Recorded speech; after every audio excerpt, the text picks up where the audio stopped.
Hello friends, स्वागत है आपका मेरे YouTube channel study with Shri 2010 पर।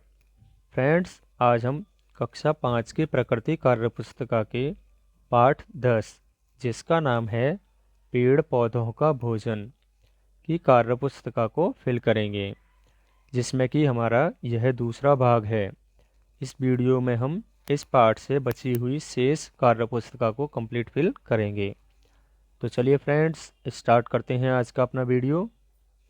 पहला प्रश्न है, नीचे दिया गया चित्र एक अधूरी खाद्य श्रृंखला को दर्शाता है। जैसे सबसे पहले आपका घास, घास को कौन खाता है? टिड्डा। टिड्डे को कौन खाता है?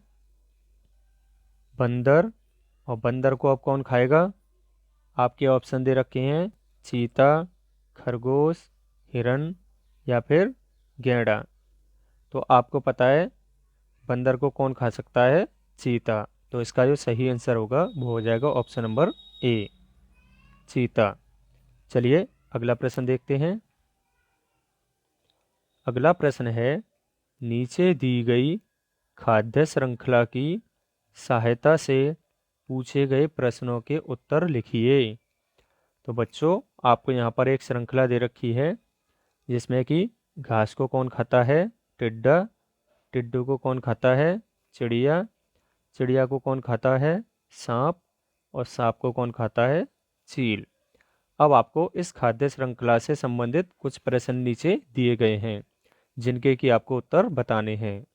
पहला है, उपरोक्त खाद्य श्रृंखला में उत्पादक कौन कहलाएगा? तो बच्चों, उत्पादक कौन कहलाएगा? घास। तो आप इसके आगे लिखेंगे घास। अगला है, शाकाहारी प्राणी कौन है? तो शाकाहारी कौन है? टिड्डा। तो टिड्डा आपका शाकाहारी प्राणी है। अगला है, मांसाहारी प्राणी कौन है? तो मांसाहारी कौन है? चील। तो आप चील के आगे सही का निशान लगाएंगे, क्योंकि चील केवल मांस खाती है। अगला है, खाद्य श्रृंखला में प्रथम उपभोक्ता कौन है? तो पहला उपभोक्ता कौन है आपका? टिड्डा। घास जो आपका उत्पादक है, इसलिए उत्पादक नहीं पूछा है आपसे, आपसे पूछा है उपभोक्ता। तो पहला उपभोक्ता कौन है? टिड्डा। अगला है, द्वितीय उपभोक्ता कौन है? तो द्वितीय उपभोक्ता है आपकी चिड़िया। तो आप यहाँ पे चिड़िया लिख लेंगे। चलिए अब आगे देखते हैं। अगला प्रश्न है, निम्नलिखित प्रश्नों के उत्तर लिखिए। पहला है, सन 1940 में एक टापू पर भूरे रंग का सांप आ गया, जिसकी वजह से एक समूह वर्ग की संख्या घट गई और कीट मकोड़ों की संख्या बढ़ गई। वह प्राणी कौन सा होगा जिसकी संख्या टापू पर सांप के लाए जाने के से घट गई? तो कौन सा होगा? ऑप्शन नंबर ए, मेढक होगा, जिनकी संख्या घट गई होगी, क्योंकि सांप जो है मेढक को खाता है। अगला प्रश्न है, कौन से जीव भोजन के रूप में मृत जानवरों के मलमूत्र, पौधे के पत्तों के साथ साथ पौधे के कचरे को भी विघटित करते हैं? तो बच्चों, ये आपके क्या कहलाते हैं? विघटक। तो आप विघटक के आगे सही का निशान लगा लेंगे। ठीक है बच्चों, चलिए अब आगे देखते हैं। आगे है, दिए गए खाद्य जाल के अनुसार पूछे गए प्रश्नों के उत्तर लिखिए। तो बच्चों, आपको यहाँ पे एक खाद्य जाल दे रखा है, जिसे कि आपको पहले समझना है।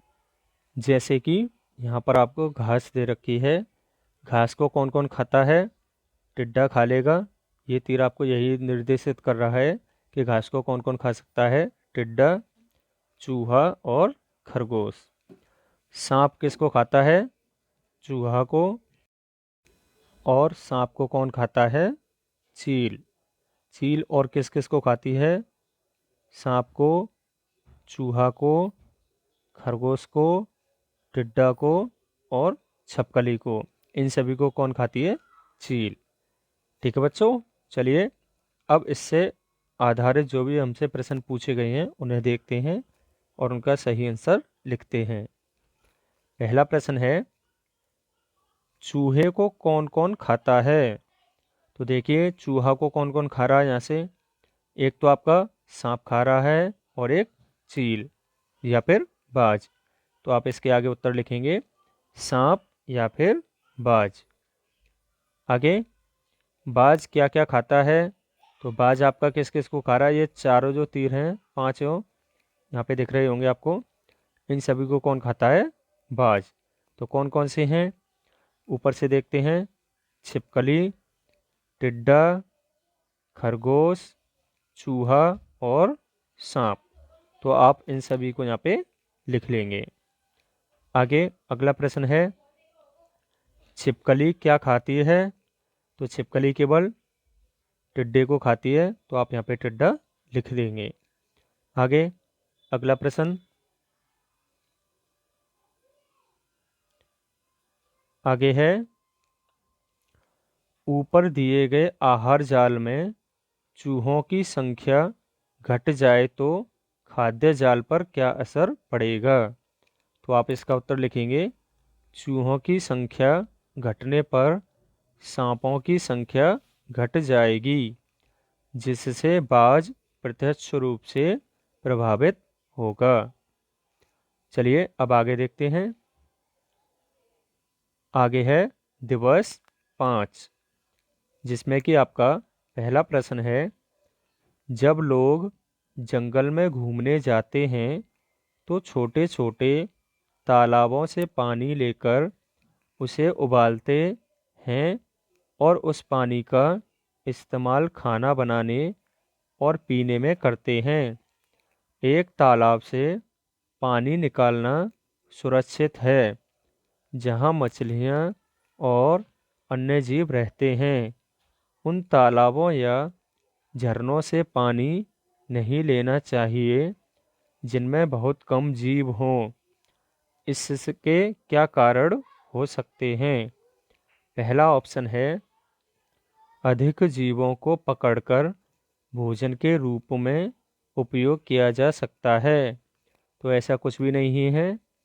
प्रदूषित जल में बहुत कम जीव पाए जाते हैं। तो यही आपका सही होगा। कहने का मतलब, जिस पानी में जीव बहुत कम पाए जाते हैं तो वह पानी प्रदूषित होता है, और जिसमें जीव अधिक पाए जाते हैं वह पानी स्वच्छ होता है। आगे है, गहरी और खतरनाक झीलों में जीव नहीं रहते हैं। इसका इससे कोई मतलब नहीं है। तो आप इसका जो सही आंसर लगाएंगे वो लगाएंगे ऑप्शन नंबर बी, प्रदूषित जल में बहुत कम जीव पाए जाते हैं। चलिए अब आगे देखते हैं। आगे है, नीचे दिए गए खाद्य श्रृंखला के चित्र में प्रत्येक तीर का निशान प्राणी के आहार को दर्शाता है। तो दिए गए चित्र में टिड्डे की क्या स्थिति होगी? अब बच्चों आपको ये खाद्य श्रृंखला दे रखी है, इसको समझकर आपको टिड्डे की स्थिति बतानी है। पहला ऑप्शन है पी, दूसरा क्यू, तीसरा आर और चौथा है एस। तो बच्चों टिड्डे को यदि हम यहाँ रखेंगे तभी आपकी ये खाद्य श्रृंखला सही होगी, क्योंकि टिड्डे को कौन खा सकता है? चिड़िया खा सकती है, क्योंकि लोमड़ी जो है टिड्डे को नहीं खाती है। तो आपका जो सही आंसर होगा वो हो जाएगा आपका स, जो कि आर है। तो आप यहाँ पे टिड्डा लिख सकते हैं। चलिए आगे देखते हैं। अगला प्रश्न है, दी गई खाद्य श्रृंखला में से किसी एक का भोजन जाल खींचिए। जानवरों के नाम लिखो। जैसे आपको यहाँ पर दो खाद्य श्रृंखला दे रखी हैं, आपको इनमें से कोई एक खाद्य श्रृंखला नीचे बनानी है। जैसे कि देखो मैंने यहाँ पे दूसरी वाली खाद्य श्रृंखला बनाई हुई है। सबसे पहले सूर्य, जो कि यहाँ बनाया है, उसके बाद घास, घास बनाइए, उसके बाद खरगोश, खरगोश और लास्ट में चील। तो आप भी इनमें से कोई सी भी एक खाद्य श्रृंखला का चित्र यहाँ पे बना सकते हैं। चलिए अब आगे देखते हैं। अगला प्रश्न है, जब कारखानों से रासायनिक पानी किसी नदी या झील में बहाया जाता है तो उसमें रहने वाले जीवों का क्या होता है? इससे उनके खाद्य श्रृंखला पर क्या प्रभाव पड़ता है? तो आप इसका उत्तर लिखेंगे, जब कारखाने से रासायनिक पानी किसी नदी या झील में बहाया जाता है तो पानी प्रदूषित हो जाता है, जिससे उसमें रहने वाली जीव समाप्त होने लगते हैं और इससे उनकी खाद्य श्रृंखला असंतुलित हो जाती है। तो बच्चों, यहीं पर हमारा आज का वीडियो समाप्त होता है। यदि आपको मेरा वीडियो अच्छा लगा हो तो प्लीज़ वीडियो को लाइक करें, चैनल को सब्सक्राइब करें और वीडियो को अपने दोस्तों के साथ अवश्य शेयर करें। तो चलिए फ्रेंड्स, मिलते हैं अपनी नेक्स्ट वीडियो में। तब तक के लिए अपना ख्याल रखें। जय हिंद, जय भारत।